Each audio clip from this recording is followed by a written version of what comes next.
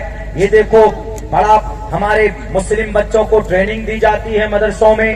یہ بچے جو حافظ بنتے ہیں، حافظ بنتے ضرور ہیں، لیکن اندر ان کو ٹریننگ یہ دی جاتی ہے کہ تم جب مدرسے سے باہر جاؤ تو لفظ جہاد کرو. خواہ مخواہ کی باتیں. لفظ جہاد کا کوئی اصطلاح قرآن میں ہے ہی نہیں.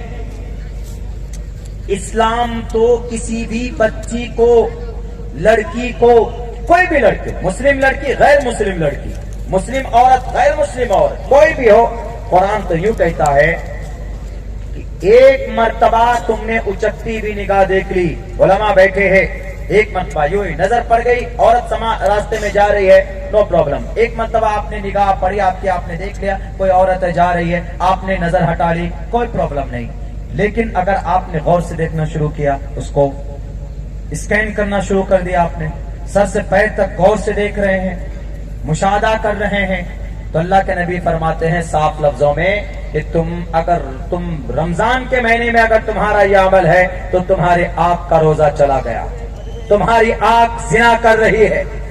یعنی کسی عورت کو غور سے نہیں دیکھ سکتے، ناجائز حرام. پکڑ کر لانا، شادی کرنا، وہ تو 202% ناجائز اور حرام. اور پہلی بات یہ، جو لوگ لفظ جہاد کے راگ اڑاپتے ہیں، اسلام کا قانون یہ ہے اگر کسی مسلم لڑکے کا نکاح ہوگا تو مومن لڑکی سے، مسلم لڑکے سے، یہ سب سے پہلی کنڈیشن ہے. اگر کوئی نان مسلم، چاہے اس کی گرل فرینڈ ہو یا کوئی مرن فرینڈ ہو، کوئی بھی ہو، زندگی بھر مرنے کی قسمیں کھا لے، وہ کوئی بھی ہو، نہیں چلتا. ہمارا قرآن، ہماری شریعت ہم اللہ کے طرف سے مانتے ہیں، اللہ کا قانون ہے یہ. اللہ نے یوں کہا ہے، اللہ کے نبی نے یوں کہا کہ اگر کوئی مسلم لڑکا اگر کسی غیر مسلم بچی سے نکاح کر لیتا ہے تو وہ نکاح ویلڈ نہیں ہے ہی نہیں ویلڈ. لفظ جہاد تو دور کی بات ہے. ہاں آپ کہیں گے کہ نہیں جناب اس کا دھرم پریورتن کراتے. اسلام میں زبردستی دھرم پریورتن کی بھی پرمیشن نہیں ہے. لا اکراہ فی الدین، زبردستی بھی نہیں اور دھوکے سے بھی نہیں کہ میں تمہارے لیے چاند سے ستارے توڑ کر لاؤں گا، تم آ جاؤ میرے سے نکاح کر لو، آئی ایم اے ڈاکٹر، میں تمہیں سیر کراؤں گا جنت کی، آؤ تم اسلام قبول کر لو. اسلام کہتا ہے کہ ناجائز اور حرام ہے. اسلام کے اسکالر سے پوچھو.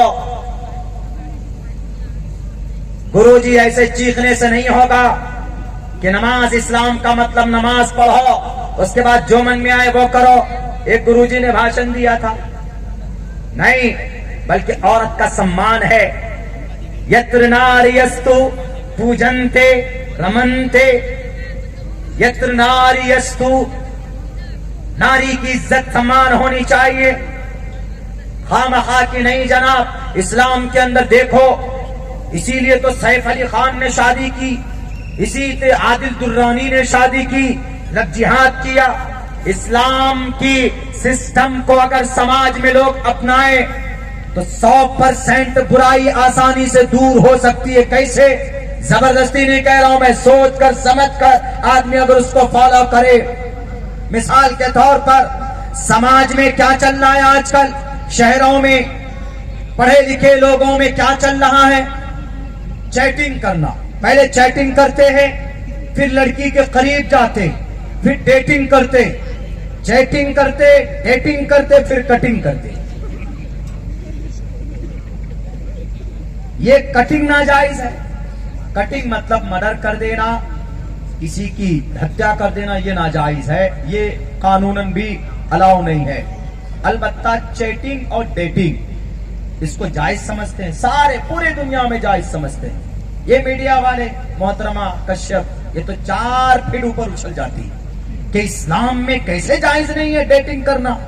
بچیاں آزاد ہیں، سماج کی عورتیں آزاد ہیں، کیوں بندش میں ڈال کے رکھ کر پردے میں تم؟